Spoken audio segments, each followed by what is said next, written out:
আসসালামু আলাইকুম ট্রেডার্স। তুমি কি জানো মার্কেটে একটা প্যাটার্ন আছে যেটা ধরতে পারলে বড় বড় ট্রেন্ড রিভার্সাল আগেই বুঝে ফেলা যায়? নাম ডাবল টপ। ডাবল টপ হলো একটা খুবই পাওয়ারফুল রিভার্সাল প্যাটার্ন। ওকে, মানে মার্কেট যখন আপ ট্রেন্ড থেকে ডাউন ট্রেন্ডে যেতে চায় তখন এই প্যাটার্ন দেখা যায়। ওকে, আজকে আমি তোমাদেরকে এই ভিডিওতে ডাবল টপ কিভাবে আইডেন্টিফাই করতে হয় এটা আলোচনা করব। ওকে ওকে, প্রথমে আমাদেরকে আইডেন্টিফাই করতে হবে যে higher high higher low, that means price is up trend. Okay, যদি আমি তোমাদেরকে স্ক্রিনশট দিয়ে দেখাই, দেখো প্রাইস কিন্তু প্রথমে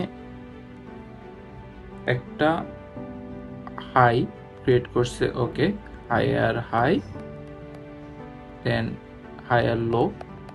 ওকে, higher high higher low high. Okay, এটা হায়ার হাই। ওকে, এখন প্রাইস কিন্তু আবার নিচে গেছে, হায়ার লো। ওকে, এখন এই হায়ার লো এখানে তো আরেকটা হায়ার হাই ক্রিয়েট করার কথা, বা এই হায়ার হাই আর এই হায়ার হাই সেম। ওকে, সেম হয়ে গেছে। এটা প্রাইস কিন্তু নতুন করে হায়ার হাই ক্রিয়েট করতে পারে নাই। তার মানে কি, প্রাইস রিভার্সাল প্যাটার্নের দিকে মুভ করতেছে। ওকে, মানে বিয়ারিশ। ওকে, সো এই ক্ষেত্রে প্রাইস এখন আমাদেরকে অপেক্ষা করতে হবে প্রাইস কি এই হায়ার লোটা ব্রেক করে কিনা। ওকে, আমরা এখানে হায়ার লো প্রাইস আমাদের ব্রেক করে ফেলছে। ওকে, ব্রেক। এখন আমাদের করণীয় হচ্ছে যে এই যখন এটা একটা স্ট্রং ডাউন ট্রেন্ড দিয়েছে তখন আমাদেরকে অবশ্যই অপেক্ষা করতে হবে এটা একটা ফুল ব্যাক দেওয়ার জন্য। এখন ফুল ব্যাকটা অনেক সময় এখান পর্যন্ত আসতে পারে, এই যে এখানে ঠিক হচ্ছে যে এখানে যেখান থেকে হায়ার লোটা ব্রেক করছে। ওকে, তো আমাদের এখন দেখতে হবে এখন আমরা কি করব, প্রাইসটা কোন পর্যন্ত আসে এটা দেখতে হবে। ওকে, আমি এখানে একটা জুন মার্ক করলাম। যে জুনটা কেন মার্ক করলাম, কারণ আমি দেখতে পাচ্ছি প্রাইস এখানে একবার রিজেক্ট করছে, প্রাইস এখানে একবার রিজেক্ট করছে। ওকে, দ্যাট মিনস 2 টাইমস প্রাইস এখানে রিজেক্ট করছে। ওকে, রিজেক্ট করছে। এখন প্রাইস আমরা ট্রেড রান করে দেখি। ওকে, প্রাইস এখানে আসে কিনা।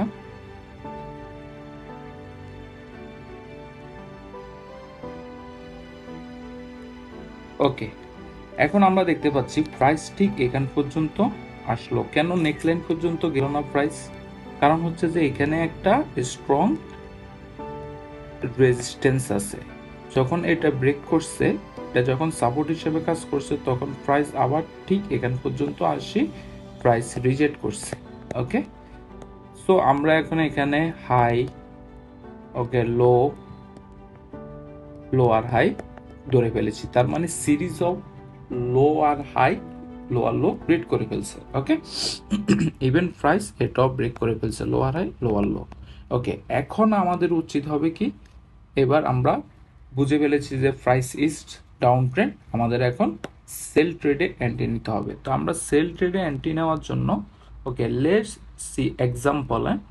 প্রাইস আমরা এখানে একটা নিলাম, প্রাইস এখান থেকে এখান পর্যন্ত আমাদের একটা, ধরো হয়তো প্রাইস যদি আমি লোয়ার টাইম ফ্রেমে হয়তো মুভ করি, তাহলে হচ্ছে যে কি 10 পিপস আমার স্টপ লস থাকবে, 40 পিপস বা 30 পিপস আমার প্রফিট টার্গেট থাকবে।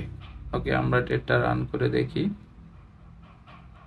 ওকে ওকে, প্রাইস আমাদের টিপি হিট করে ফেলেছে। ওকে, যদি আমি স্ক্রিনশট দিয়ে দেখাই।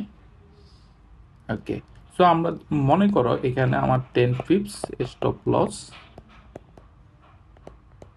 10 পিপস স্টপ লস, এখানে আমার 30 পিপস স্টপ লস। ওকে, এখন ইজি মনে হইতেছে না, দ্যাট মিনস প্রাইস, ওকে, এভাবে আসছে।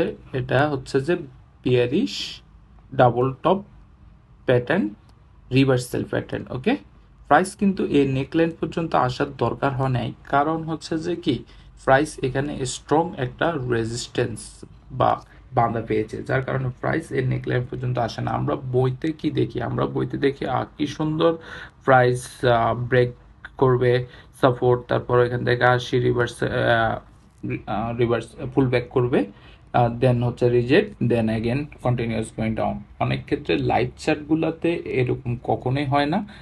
যখন তুমি একটা, হয়তো এটা ডেইলি টাইম ফ্রেম ছিল, যখন তুমি H4 টাইম ফ্রেম বা H1 টাইম ফ্রেমে প্র্যাকটিস করবা বেশি বেশি করে, তখন তুমি আরও বেশি ক্লিয়ারলি ডাবল টপ প্যাটার্ন, এটা রিভার্সাল একটা প্যাটার্ন, আরও ভালোভাবে বুঝতে পারবে। ধন্যবাদ সবাইকে, আশা করি ভিডিওটি বুঝতে পারছেন। ভালো লাগলে লাইক করে দিন। ধন্যবাদ।